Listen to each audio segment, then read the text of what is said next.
இந்த Facebookல எல்லா சேனலையும் வந்துகிட்டு இருக்கு. எல்லாரும் பார்த்துட்டு இருப்பீங்கன்னு எனக்கு தெரியும். இதுவரைக்கும் 53% ஓட்டு பதிவு முடிஞ்சிருக்கு. வழக்கமா மேக்சிமம் 80% தான் ஓட்டு போடுவாங்க. இப்ப இருக்கிற சிச்சுவேஷன்ல ஒரு வேலை நம்ம தப்பிக்கணும்னா மிச்சம் இருக்கிற ஒவ்வொருத்தரும் வந்து ஓட்டு போட்டா மட்டும்தான் சான்ஸ் இருக்கு.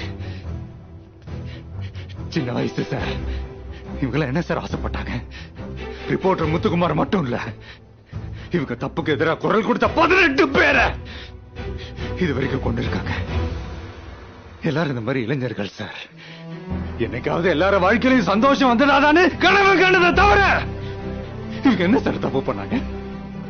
கொலை பண்ற அளவுக்கு இவங்களுக்கு எங்க சார் தைரியம் வந்தது?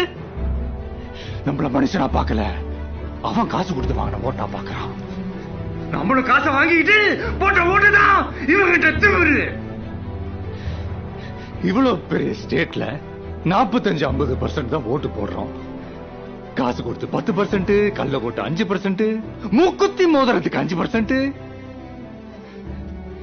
100% மக்களை யார் ஆளணும்னு 20% மக்கள் தான் முடிவு பண்றாங்க. இது டெமோக்ரசி?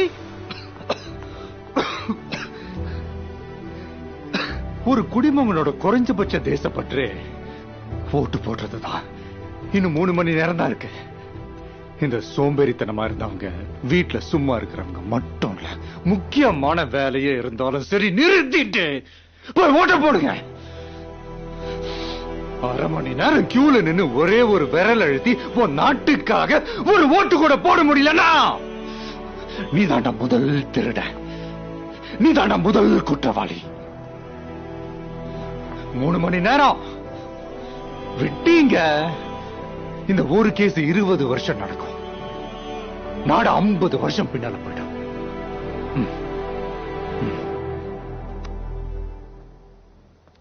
எடாம voter idea